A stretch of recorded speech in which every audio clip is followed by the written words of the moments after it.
सर्वसिद्धं शिवप्रदं स्वयं सिद्धमहं वन्दे सिद्धारूढयतीश्वरं शङ्करं शङ्कराचार्यं केशवं बादरायणं सूत्रभाष्यकृतं वन्दे भगवतो पुनः पुनः। वसुदेवसुतं देवं कंसचाणूरमर्दनं देवकी परमानन्दं कृष्णं वन्दे जगद्गुरुं।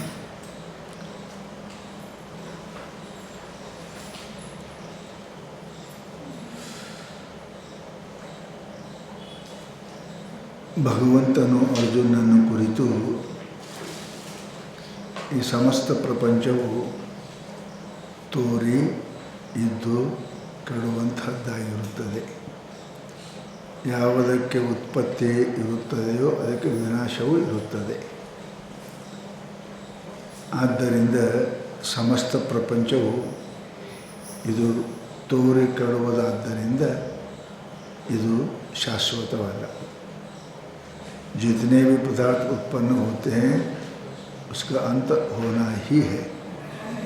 इसलिए ये समस्त प्रपंच उत्पन्न हुआ है, इसलिए अवश्यंभावी इसका विनाश भी होगा. क्योंकि जो आता है वो जाता है. ये सब प्रपंच जो है अव्यक्त से यानी अज्ञान से व्यक्त हुआ है और पुनश्च अज्ञान में ही उसका नाश होगा. जैसे मिट्टी में पैदा हुआ जो घट है वो पात्र है, वह बस उसी में वो नष्ट हो जाता है. उसी प्रकार अव्यक्ताद व्यक्त सर्वा प्रभवन्ति अहरागमे रात्रागमे प्रलीयन्ते तत्रैव अव्यक्त संज्ञके. व्यक्तयः सर्वा अव्यक्तात् क्या प्रभवन्ति आहु यानी दिन में जिस प्रकार अव्यक्त से व्यक्त दिखाई देता है उत्पन्न होता है. ಮಲಗಿದಾಗ ಎಲ್ಲನೂ ಕೂಡ ನಿದ್ರೆಯಲ್ಲಿ ಲೀನ ಆಗ್ತದೆ. ಎದ್ದು ಕೂಡಲೇ ಮತ್ತೆ ತೋರ್ತದೆ. जैसे सुप्तावस्था में सब प्रलीन होता है, जग जाने पर प्रकट होता है. उसी प्रकार अव्यक्त जो परमात्मा है उसी में ही ये सब उत्पन्न होते हैं. जैसे अस्थि भाति प्रेम में नाम रूप का प्रतीति है और नाम रूप का अस्थि में होता है. घट का नाम रूप मिट्टी में उत्पन्न होता है, फिर वो मिट्टी में लय हो जाता है. अव्यक्ता सर्वा व्यक्तया अहराग में प्रभवन्ति. सर्वा व्यक्तया जितने भी नाम रूप प्रकट है वह अव्यक्तात् सत्व चित्त आनंद में ही अहराग में सृष्टि उत्पन्न कालದಲ್ಲಿ प्रभवन्ति ಬರ್ತಾವೆ. सृष्टि उत्पन्न होने के समय में अव्यक्त रूप ब्रह्म में ये समस्त व्यक्त रूप प्रपंच नाम रूप प्रकट होते हैं. उनका आधार अधिष्ठान अव्यक्त ही है, परमात्मा ही है. रात्राग में प्रलीयन्ते अव्यक्त संज्ञ के रात्राग में तत्र एव प्रलीयन्ते. तत्र एव वहीं जहाँ से उत्पन्न हो गए थे वहीं मिट्टी में ही सब पात्र उत्पन्न होते हैं, फिर लय भी मिट्टी में होता है, अव्यक्त में होता है. वैसे अव्यक्त जो ब्रह्म है उस ब्रह्म से ही ये सारी सृष्टि उत्पन्न होती है और अंत में यह सृष्टि रात्रि में लय होता है, दिन में पैदा होता है. जैसे हमें दिन जग जाए तो सब दिखता है, सो गए तो सब खत्म हो. वैसे जगना ही ब्रह्म का जगना ही सृष्टि है और सोना ही उसका प्रण है. अव्यक्ता सर्वाव्यक्तया अहराग में दिन में प्रभवन्ति उत्पन्न ಆಗ್ತವೆ. ಈ ಅವ್ಯಕ್ತನಾಗಿರ್ತಕ್ಕಂಥ ಪರಮಾತ್ಮನಿಂದಲೇ ಅದು ಸತ್ತು ಚಿತ್ತು ಆನಂದ ಅಸ್ಥಿಭಾತಿ ಪ್ರಿಯದಿಂದನೇ ಇವೆಲ್ಲ ಸರ್ವ ನಾಮರೂಪಾದಿಗಳು ಏನಾಗ್ತವೆ ಅಹರಾಗಮೆ ದಿನದಲ್ಲಿ ಉತ್ಪನ್ನ ಆಗ್ತವೆ. ಆಮೇಲೆ रात्र्यागमे प्रलीयन्ते, फिर रात्रि में पैर होता है. परमात्मा सृष्टि प्रलय ही परमात्मा का सोना जगना ही सृष्टि है. इसलिए बोल रहे कि तत्रैव ಅವ್ಯಕ್ತಕ ಸಂಜ್ಞತೆ. ಅವ್ಯಕ್ತ ಎಂಬ ಹೆಸರಿನ ಆ ಪರಮಾತ್ಮನಲ್ಲಿಯೇ ರಾತ್ರಿಯಲ್ಲಿ ಅಂದರೆ ವಿನಾಶ ಕಾಲದಲ್ಲಿ ಅವು ಅಲ್ಲಿನೇ ಲಯ ಆಗ್ತವೆ. ಲಯ ನಾಶ ಏನು ಅಂತರ ಇರಬೇಕು? ಲಯ ಕ್ಯಾ ನಾಶ ಕ್ಯಾ?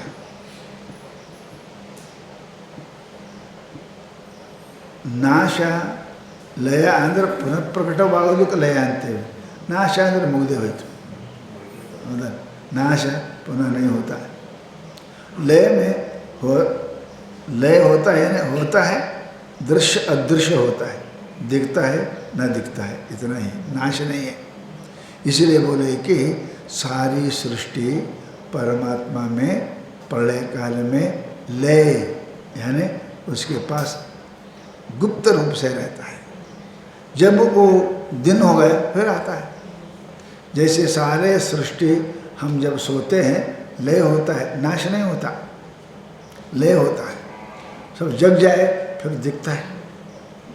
ನಾವು ಮಕ್ಕೊಂಡೇವೆ ಅಂದರೆ ಎಲ್ಲ ನಾಮರೂಪಗಳು ಲಯ ಆಗ್ತವೆ, ನಾಶ ಆಗೋದಿಲ್ಲ. ನಾಶ ಮುಗಿತು. ಅದು ಯಾವಾಗೂ ಅಂತಾರಲ್ಲ, ಬ್ರಹ್ಮನ ಪರ ಅಂತ ಕಾಲದಲ್ಲಿ ನಾಶ ಆಗ್ತದೆ, ಈಗ ನಾಶ ಆಗೋದಿಲ್ಲ, ಅದು ಲಯ ಆಗ್ತಿರ್ತದೆ.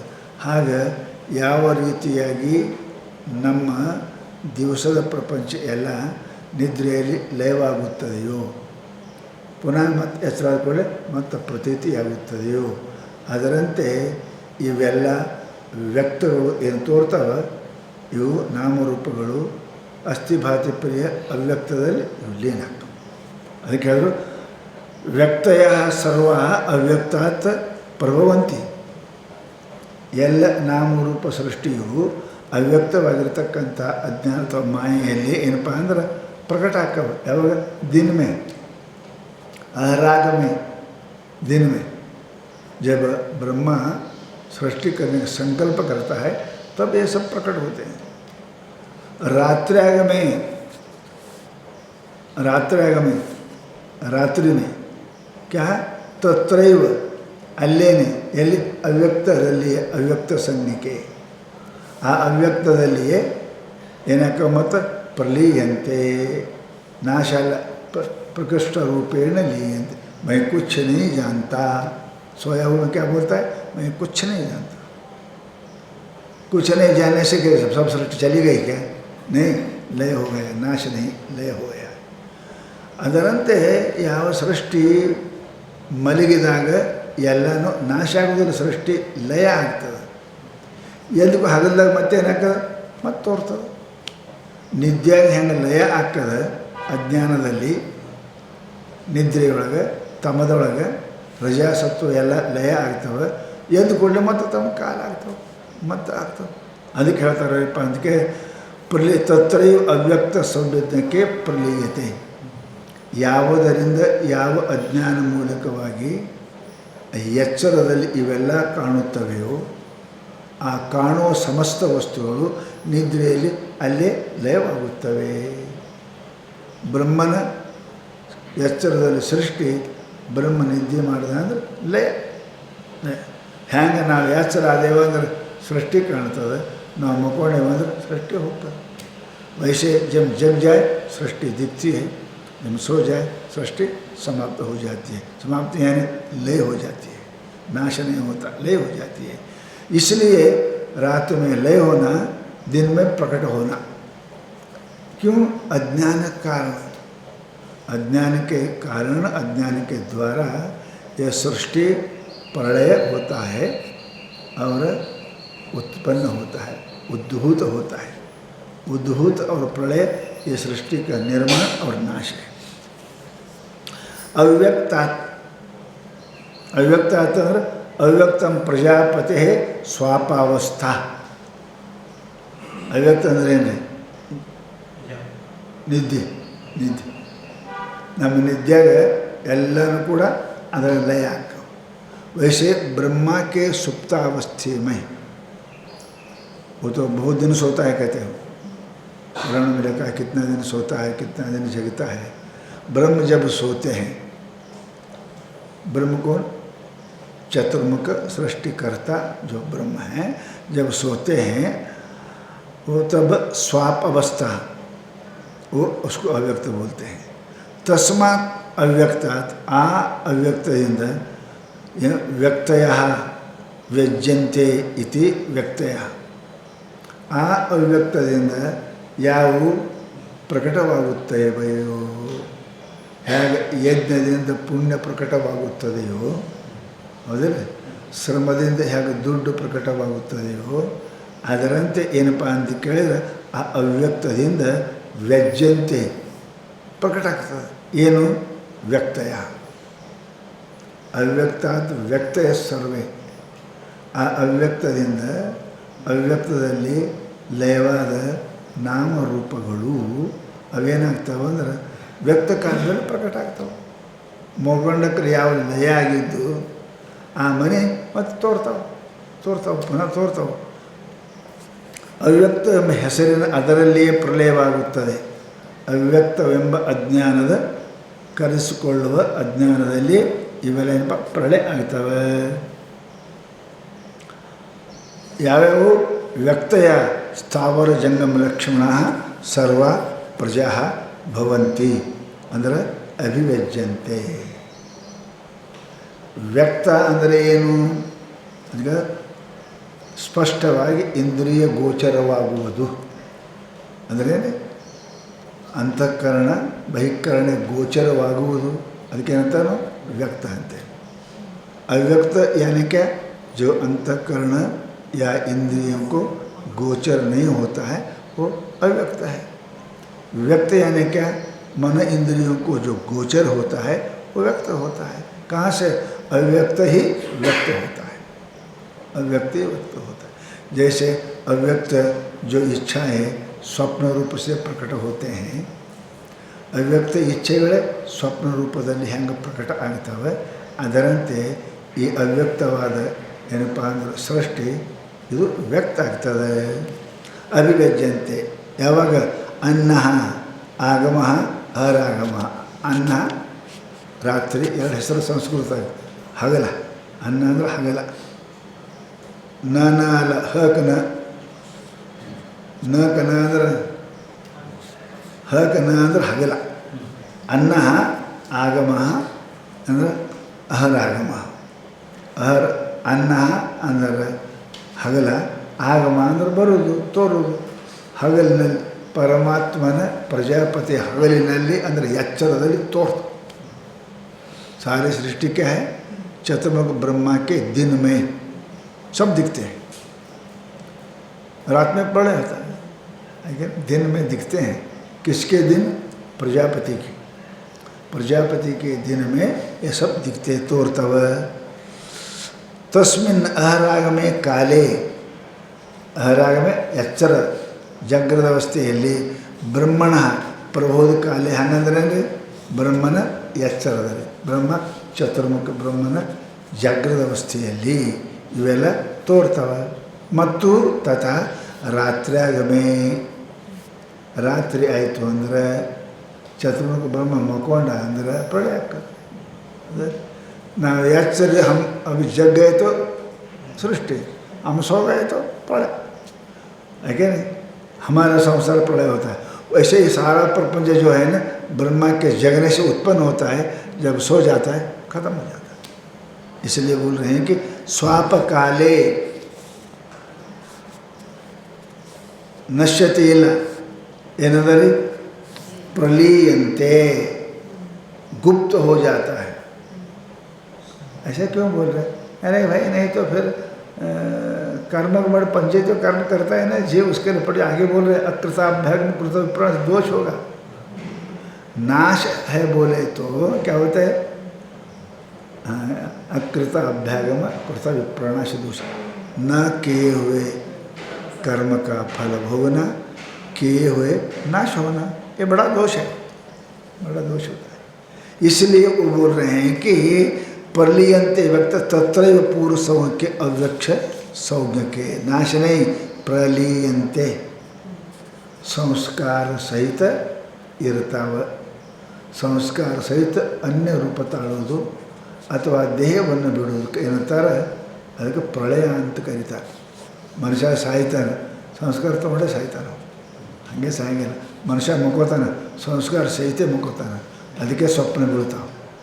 ಸಂಸ್ಕಾರ ಸ್ವಪ್ನ ಏನು ಬೀಳ್ತಿದ್ದ ಅವನಿಗೆ, ಅದಕ್ಕೆ ನ ಕಿಂಚಿತ್ ಕರೋತೋ ಕುರುತೆ, ಏನೂ ಮಾಡೋಂಗಿಲ್ಲ ಅಂತ ಸಂಸ್ಕಾರ ಇಲ್ಲ, ಸ್ವಪ್ನ ಕಡೆ ಬಂದು स्वप्न जब पड़ता है इसका अर्थ है तो संस्कार सहित सोया हुआ आदमी है. वैसे प्रलय में भी जब सब पूरा प्रलय होता है, प्रत्येक जीव का संस्कार रहता है और उसका भोगायतन नष्ट हो जाता है. संस्कार रहता है, भोगायतनम इदम शरीरम, ये नष्ट होता है. जो मन इंद्रिय इत्यादि होता है बाकी रहता है. इसलिए कहते हैं यदि आप लीन नहीं बोलते, नाश बोलेंगे, गड़बड़ हो जाता है. क्या होता है, अकृताभ्यागम कृत विप्रणाश दोष आता है. बिना किए कर्म का बल भोगना, किए हुए कर्म का फल नाश होना, गड़बड़. अरे एक ही माँ के पेट में 2-2 बच्चे 3 बच्चे होते हैं, अलग अलग भोगते हैं, एक सुखी एक दुखी, एक गरीब एक श्रीमंत, एक नालायक लायक, एक अनपढ़ा एक पढ़ा, ऐसा कैसे होता है? दोनों एक ही है, माँ बाप पैदा, ऐसा कैसे? अरे भाई वह अपने पूर्व कर्मानुसार चलता है. भोग जो होता है प्रारब्ध कर्मानुसार, प्रारब्ध कर्म यानी जिन कर्मों के कारण ये जन्म लेता है.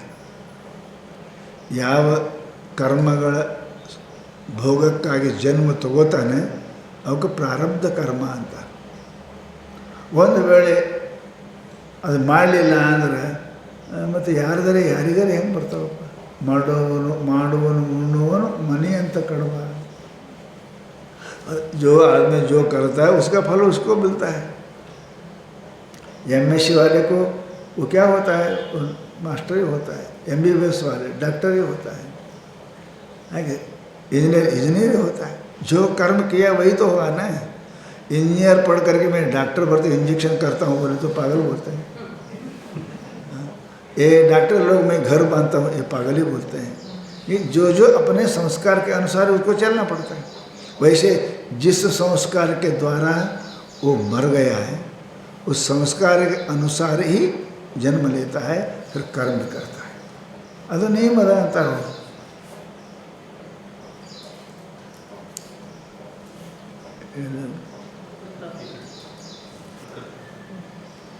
अकृताभ्यागम कृत प्रणाश दोष परिहारार्थम. अकृत अभ्यागम क्यों जीव परंपरा क्यों बोल रहे हैं? पिछले जन्म में जो जीव था वही जीव इस जन्म में भी आया है. जैसे सोया हुआ आदमी जगता है, जगा आदमी ही सोता है, वैसे ही जो पिछले जन्म में जो कर्म किया है वही आदमी इस जन्म में भोगता है. नहीं तो गड़बड़ हो जाता है, नहीं तो गड़बड़ हो जाता है. और सुबह उठा बोला आदमी दूसरे घर ढूंढता नहीं है, अपने घर को ही ढूंढता, अपने घर ही जाता है. वही संस्कार वाला वही काम करता है, जिसको जो संस्कार वही काम करता है. इसलिए बोल रहे हैं कि ये संस्कार के लिए कल किया हुआ अब सोया, दूसरे दिन वही करेगा. हमारे गुरुजी बोलते हैं संस्कार नहीं तो क्या होता है, आदमी जो बिल्डिंग बांध रहा है, गोंडी बांध रहा है, आज 2 फीट बांध रहा है, बांध लिया, दूसरे दिन ना करके नीचे से बांधता है क्या, वहाँ से बांधता है. बने, अब 3 फीट हो गया, फिर आगे बांधता है। क्यों? उनको मालूम है कि मैं कल बांधा हूँ, अरे आज ऊपर बांधना है। फिर कल का नष्ट हो गया, पिछले जन्म का संस्कार है तो उसी प्रकार करेगा नहीं। पिछले दिन जो काम किया करके सोया है, फिर उठने के बाद वही काम करेगा। पिछले जन्म का संस्कार जैसे है वैसे ही व्यवहार करेगा। नहीं तो नया, हर एक जन्म में नया नया नहीं होता, वो संस्कार के अनुसार ही होता है, वैसा वैसा होता है। वो अन्य तो बड़े कन्नड़ में संख्या बोलने वालों को 2 2 4 2 3 6 मराठी ಹೇಳಂದ್ರೆ वो संस्कार तो कन्नड़ का ही है, पहाड़ी बोलने वाला संस्कार है। और मराठी में पहाड़ बोलो बोले तो बोलता नहीं, तो संस्कार ही नहीं। संस्कार अत्यंत, पीछे जन्म में जो संस्कार हुआ है, मरने फिर उस आगे वही चलता है, आगे चलता है। नहीं तो पिछला था अब वही कर रहा है, नहीं पिछले वाला अलग, अब अलग आत्मा मर जाती है, दूसरा आत्मा शरीर पैदा होता है, तो क्या होता है? पिछले जन्म में किए हुए पुण्य पापों का फल कौन भोगना रहे भाई? अभी हम बोलते हैं रोगी है, दुखी है, गरीब है, क्यों है भाई? अभी तो अच्छा है, सब बच्चे एक ही पैदा होते हैं, वो बच्चा ऐसा क्यों, ये बच्चा ऐसा क्यों? उसको कपड़े के ऊपर कपड़े, ये नंगा का नंगा है ना? उसको रोज मिठाई खिलाता है, वो थूकता है, ये थूका हुआ खाने के लिए तरसता है, ऐसा क्यों? अरे बच्चे तो बच्चे हैं ना, जिसको खाने को नहीं मिलता है, खाने को तरसता है, और दूसरा थूका हुआ खाने के लिए वो तरसता है। क्या कारण है? बच्चा कोई काम किया, दोनों समान है। मालिक का बच्चा भी है, नौकर का भी बच्चा भी है, दोनों बच्चे हैं। और उसको क्या है? कपड़े के ऊपर कपड़े, इसको कपड़े ही नहीं है, दिगंबर है। क्यों ऐसा होता है? बच्चे तो बच्चे हैं। नहीं भाई अभी कुछ किया क्या, वो पाप किया है पुण्य नहीं, अब का नहीं, पीछे पुण्य किया है। नहीं तो बिना किया हुआ सुख क्यों आया, बिना किए हुआ दुख क्यों आया? कोई बाप बच्चा पुण्य नहीं किया ना पाप नहीं किए, दोनों, और उसको खाने के ऊपर पीना, पीने के ऊपर खाना, उसको पीछे लगते हैं। इसको न खाना न पीना। ಯಾಕೆ ಹಿಂಗೆ ಆಗ್ತದೆ ಅಂತ ಕೇಳಿದ್ರೆ, ಈಗ ಹುಡ್ರು ಏನು ಮಾಡ್ಯಾವ್ರಿ, ಹುಡ್ರು ಎರಡು ಅಟ್ಟೆ ಅದಾವ, ಏನು ಮಾಡ್ಯಾವ ಅಂದ್ರೆ ಅರ್ಥ ಮಾಡಬೇಕು. ಹಿಂದೆ ಏನೋ ಮಾಡ್ಯಾನ, ಈಗೇನೋ ಕೆಲಸ ಮಾಡಿಲ್ಲ, ಆರಾಮ್ ಅದಾನ, ಯಾಕೆ बैंक बैलेंस ಮಾಡ್ಯಾನ। हम कुछ नौकरी नहीं कर, कुछ नहीं कर रहे हैं, मस्त रहे, क्यों? बैलेंस किया है। जब नौकरी में था उस समय बैलेंस कर चुका है, अब कुछ नहीं करता, पैसा कहाँ से आता है? अरे बैलेंस किया है जी, बैलेंस किया है। जो बैलेंस नहीं करता उसको कुछ नहीं मिलता। वैसे बिना काम किए आदमी जो आराम से सुख से रह रहा है, इसका अर्थ क्या है? पैसा पहले गोला किया है, पैसा पहला नहीं गोला किया, बुढ़ा हो गया, चलो वृद्धाश्रम में, वृद्धाश्रम में भेज देते हैं ना। वैसे तुम्हारा कर्म फल भोगो, जो मिलता है खाओ, नहीं मिलता थोड़ा सा दुख का सुख फलता रहता है। तो इसी प्रकार बोलते हैं कि यदि आदमी सुखी है, अभी अभी पैदा हुआ सुखी है, इसका अर्थ है कि अब नहीं किया है, हमको मालूम है, अब कुछ नहीं कर रहे हैं, अब गड़बड़ कर रहा है आराम से। कुछ लोग अच्छे कर रहे हैं, गरीब है, ऐसा क्यों होता है? हम देखते हैं ಎಷ್ಟೋ ಮಂದಿ ಏನು ಮಾಡಂಗಿಲ್ಲ, ಹಮೇಶ ಕುಡಿ ತಿನ್ನು ಮಾಡ್ತಾವ, ಮಸ್ತ್ ಏನು ಕಮ್ಮಿ ಇಲ್ಲ ಅವ್ರಿಗೆ, ಮನೆ ಮೇಲೆ ಮಾಡಿ ಅದ, ಮನೆ ಮುಂದೆ ಗಾಡಿ ಅದ, ಬ್ಯಾಂಕ್ ಬ್ಯಾಲೆನ್ಸ್ ಅದ. ಈಗೇನು ಮಾಡಕತ್ತೆ ನಾವು?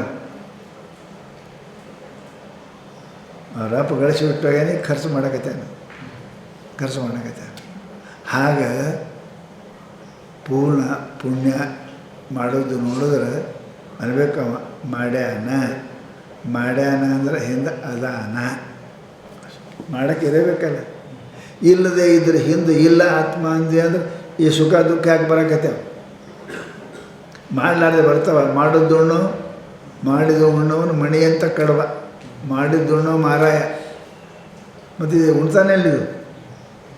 ಈಗ ದುಡಿಯಕತ್ತೀರ ಮಸ್ತ್ ಇರ್ತಾನೆ ಅಂದ್ರೆ ಬ್ಯಾಲೆನ್ಸ್ 60 ವರ್ಷಕ್ಕೆ ದುಡಿದರೆ ಮುಂದೆ ಕುಂತು ಉಣೋದು, रिटायर्ड आदि पर कौन तो 60 साल तक काम करेगा और आगे रिटायरमेंट में बैठ खाएगा, जोड़ के रखता है। वैसे पीछे जन्म में जो आदमी अच्छा कर्म किया है उसको इस जन्म में सुख मिलता है। बिना कर्म के सुख नहीं, अकृत अभाग्यम हो जाएगा। न किए होता नहीं, बिना किए कुछ नहीं होता। इसलिए दुखी को देख करके पापी है, पिछले पाप कर्म किया है, सुख दे करके पुण्य किया है। यदि पीछे पुण्य किया पाप किया तो वो है, बिना है तो पुण्य करता है क्या? वो नहीं है या तो सुख भोगता है अकृताभाग में दोष आएगा। न पैसा न गोला करके सुख भोगता, ऐसा होता ही नहीं है। गोला करने के लिए चाहिए, आज का सुख दे करके वो पीछे पुण्य किया है अनुमान करना पड़ता है। पुण्य करने के लिए वो था ये भी निश्चय करना पड़ता है, नहीं तो बिना किए पुण्य का सुख, बिना किए पाप का दुख नहीं, अकृत अभ्याग में नहीं होता, कृत विप्रणाश नहीं होता। अब किया अब मिला, अब करेगा और आगे मिलेगा, आगे ये नियम है, आता है, ऐसे छोड़ सकते नहीं। अकृत अभ्यागम कृत विप्राण दोष परिहारार्थम, वो दोष है परिहार्थ के लिए, और बंध मुख्य शास्त्रार्थ प्रवृत्ति साफल्य प्रदर्शनार्थम। और क्या है? बंध मोक्ष कहाँ है? किसको मोक्ष है, किसको बंध, किसको बोलेंगे? तो बंध किसको है, मोक्ष उसी को है। बंध किसको है? जो आदमी क्या करता है, नहीं ज्ञान है, अज्ञान है, अज्ञान के कारण बंध, ज्ञान के कारण मुक्ति। अज्ञान के कारण अतस्मिन् तद्बुद्धि, उसके कारण पाप पुण्य ये सब उत्पन्न होता है। तो इसलिए अज्ञान के लिए कारण पाप पुण्य, पाप पुण्य के लिए जन्म, जन्म से सुख दुख मिलता है। सुख दुख के लिए पुण्य पाप चाहिए, पुण्य पाप के लिए जन्म चाहिए, जन्म के लिए अज्ञान चाहिए। बिना अज्ञान से जन्म नहीं होता, बिना जन्म से पुण्य पाप नहीं होता, बिना पुण्य पाप से सुख दुख नहीं होते। ये परंपरा है, इसलिए कहते हैं आगंगिला। अविद्या क्लेश मूल कर्माशय वशाच, अविद्या है ना, अविद्यादि, अविद्या अस्मिता राग द्वेष, ये सब क्या है? ये दुख का मूल है।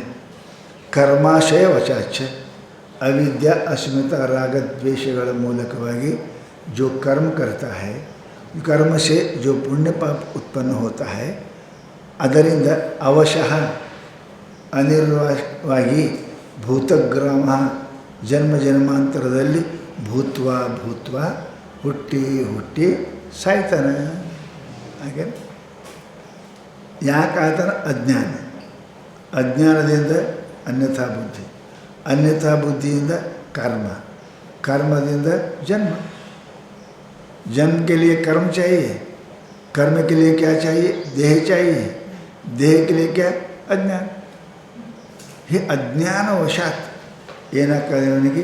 ಜನ್ಮ ಮರಣ ಸುಖ ದುಃಖಗಳು ಇವೆಲ್ಲವೂ ಪ್ರಾಪ್ತವಾಗುತ್ತವೆ. ಆವಾಗ ಏನು ಮಾಡ್ತಾನವ? ಆ ಭೋಗದಿಂದ ಭೂತಗ್ರಾಮ ಜನ್ಮವನ್ನು ಏನಕ್ಕೆ ಭೂತ್ವ ಹುಟ್ಟಿ ಏನು ಮಾಡ್ತಾನೆ? परलियते, ಹುಟ್ಟಿ ಸಾಯ್ತಾನೆ। पैदा होना मरना, पैदा होना मरना, ये धंधा चालू हो जाता है उस जीव को। इत्यतः इस जन्म मरण दुख से पार होने के लिए संसारे ಅಂತ ಜನ್ಮ ಮರಣ ದುಃಖ ರೂಪ ಸಂಸಾರದಲ್ಲಿ ವೈರಾಗ್ಯ ಪ್ರದರ್ಶನಾರ್ಥಂಚ ಇದಂ ಆಹ. ಇಟ್ಟು ನೋಡಿ ವೈರಾಗ್ಯ ಬರಲಿ ಅಂತ ತಿಳ್ಕೊಂಡ ಇದು ನಿಮಗೆ ಹೇಳ್ಯಾರ. ಹುಡ್ತಾವ ಸಾಯ್ತಾವ, ಹುಡ್ತಾವ ಸಾಯ್ತಾವ. ಏನಪ್ಪ ಅಂದ್ರೆ ಬ್ರಹ್ಮನ ರಾತ್ರಿಯಲ್ಲಿ ಹುಡ್ತಾವ, ಎಚ್ಚರದ ಸಾಯ್ತಾವ, ಅವನ ಎಚ್ಚರದಲ್ಲಿ ಹುಡ್ತಾವ. ಹಿಂಗೆ ಹುಟ್ಟೋದು ಸಾಯೋದು ಹುಟ್ಟೋದು ಸಾಯೋದು ಇದು ಮಾಡ್ತಾವ. ಭೂತ್ವ ಭೂತ್ವ ಪರ್ಲಿಯತೆ, ಹುಟ್ಟಿ ಹುಟ್ಟಿ ಸಾಯ್ತಾವ, ಸತ್ತು ಸತ್ತು ಹುಡ್ತಾವ. ಇದು ಯಾಕೆ ಹೇಳಿದ್ರಿ? ಇಟ್ಟು ಏನರ ಬುದ್ಧಿ ಬರಲಿ ಅಂತ ಹೇಳಿದ್ದೇವೆ. ಅಂದ್ರೆ ಹುಟ್ಟೋದ್ರೊಡ दुख ಯಾವುದಿಲ್ಲ, ಸಾಯೋದ್ರೊಡ दुख ಯಾವುದಿಲ್ಲ. बीच में दुख है. जिस जन्म में पैदा होने में जितना दुख होता है, मरने में जितना दुख होता है, इससे भी कोई बड़े दुख नहीं है. भूतवा भूतवा क्यों बोले? थोड़ा समझ में आ जाए इसलिए बोले. नहीं समझता है तो पागल को क्या करना. अरे पैदा होना मरना, पैदा होना पैदा होना मरना दुख नहीं क्या? जन्म दुखम है और मरण भी दुख है. बाकी तो दुख रहता है क्या नहीं? जिसके नदी के उस पार इस पार पानी है, बीच में क्या रहेगा? पानी ही रहेगा. जन्म एक पहला दड़ है, जन्म दुख. मरण अब बीच में है. मिठाई उस मीठा है, इस तरफ मीठा है, बीच में नींद का खड्डी उस तरफ कड़ू है, इस तरफ कड़ू है, बीच में अच्छा है. बेन खड्डी आ ದಂಡಿ ಕೈ, ಈ ದಂಡಿ ಕೈ, ನಡವರ್ಕ ರುಚಿ ಇರ್ತದೆ. ಹಾಗೆ ಜನ್ಮ ದುಃಖ, ಮರಣ ನಡವರ್ಕ ದುಃಖ. ಅದಕ್ಕೆ ಸಂಸಾರ ಸಾಗರನ ದುಃಖ ಅಂದ್ರೆ ನಾವು. ದುಃಖ ಅಂದರೆ ಸಂಸಾರ, ಸಂಸಾರ ಅಂದರೆ ದುಃಖ. ಎಳೆ ಅಂದರೆ ಅರಿವಿ, ಅರಿವಿ ಅಂದರೆ ಎಳೆ. ಹಾಗೆ ಸಂಸಾರ ದುಃಖ, ದುಃಖ ಸಂಸಾರ. ಹಿಂಗೆ ತಿಳ್ಕೊಂಡು ನೀವು ವೈರಾಗಿ ಬರಲಿ ಅಂತ ಭೂತ್ವ ಭೂತ್ವ ಹೇಳಿದೆ. ಹುಟ್ಟಿ ಹುಟ್ಟಿ ಯಾಕೆ ಹಂಗೆ ಹೇಳಿದೆವು ಅಂದರೆ ಹುಟ್ಟುದೇನು ಸಣ್ಣದದ ದುಃಖ. ಯಾರು ಸಾಯ್ತಾರೋ ಇಬ್ಬರದಾಗ, ಅದು ಸಾಯ್ತದೆ ಆಕೆ ಸಾಯ್ತಾಳೆ. ಅದಕ್ಕೆ माँ मरती के बच्चा मरता है, पैदा होना इतना सरल है. इसलिए तो खुशी मनाते हैं, पटाखे उड़ाते हैं. क्यों? दोनों बचे हैं. इसमें कौन मरता है कौन पता नहीं, दोनों बचे. पटाखे मारो, लड्डू बांटो. ಪಟಾಕಿ ಹಚ್ಚರಿ, ಲಡ್ಡು. ಯಾಕೆ ಸಾಯ್ತಾರಂತ ಮಾಡಿದ್ದೇವೆ. ಯಾರಿದ್ದಾರೆ ಒಬ್ಬರು ಎರಡು ಉಳ್ದಾವಲ್ಲ, ಎರಡು ಉಳ್ದ ಹಚ್ಚಿದ ಪಟಾಕಿ ಅಂತಾರೆ, हंसरी लड्डू अंता. क्योंकि दोनों बच गए ना, ये तो आश्चर्य है. हाँ, इसलिए तो लड्डू बांटो, पटाखे लगाओ. इसलिए आश्चर्य ये बोलते हैं कि भूतवा भूतवा, यानी पैदा होते होते मरते मरते. पैदा हुआ तो मरने वाला पैदा होता ही. इसलिए भूतवा भूतवा प्रलीयते. पैदा होते हैं, मर जाते हैं, दिखते हैं, गायब हो जाते हैं. ये सब ऐसा है. तो भूतवा भूतवा हम क्यों बोले? थोड़ा आदमी जग जाए. मुकोंड अड़गड़ता नोड्री ಮಾಡ್ತಾರೆ. ಒದರಿದ್ರೆ ಕೇಳಿಲ್ಲ ಅಂದ್ರೆ ಹೇಳೋದು ಕೇಳೋದು ಕಡೆ, ಅದಕ್ಕೂ ಕೇಳಿದ್ರೆ ಏನು ಮಾಡ್ತಾರೆ. ಹಾಗೆ ಭೂತ್ವಾ ಭೂತ್ವಾ भूतवा भूतवा है. देख करके सुन करके जग जाए. वो जगता नहीं है और चादर ओढ़ता है. अरे जग जाए इसलिए तो शब्द क्यों का भूतवा भूतवा. अरे कितना पैदा होकर के पैदा होता है, मरता है. कितने बार पैदा हो जाओगे, कितने बार मरोगे. अरे भाई भूतवा भूतवा. तुमको क्या लज्जा नहीं आती है, शर्म नहीं आती है, कष्ट नहीं होता है क्या? इसी बोल रहे कि भूतवा भूतवा. क्यों बोले? वैराग्य आ जाए. नोड़ देश नोड़ंದ್ರೆ दृष्ट्वा दृष्ट्वा, भुक्त्वा भुक्त्वा. देखा बार बार देखने से हो जाता है ना. बंद करो, वही खाना रोज दे तो होता है। पर ये सबको तुमको असह्य होता है, ये जन्म में असह्य होता है। कितने बार पैदा हो गए रे तू, भूतवा भूतवा, लज्जा नहीं आती है। तो वैराग्य के लिए ये लिखा है, भूतवा भूतवा क्यों लिखा है? उसको वैराग्य आ जाए, खाते खाते वैराग्य, देखते देखते नको, सुनते सुनते नको। बोलता है बस होगा, कितना बार बोलते हैं, वही वही बोलते, कितना बार देखना, कितना बार खाना। इसलिए तुमको कितने बार जन्म लेते हो भाई, भूतवा भूतवा, 2 ಸಲ ಹುಟ್ಟಿ 2 ಸಲ ಸಾಹಿತಿ ಶಬ್ದ ಯಾಕೆ ಇಟ್ಟಂದ್ರೆ ವೈರಾಗ್ಯ ಇವನಿಗೆ ಭೂತ್ವಾ ಭೂತ ಫಲೇತ್ ಇತ್ಯತಃ ಸಂಸಾರೆ वैराग्य प्रदर्शनार्थम इदंच भूतवा भूतवा आह। तुमको वैराग्य आ जाए साधक को, इसलिए ऐसा ये भूतवा भूतवा कहा है।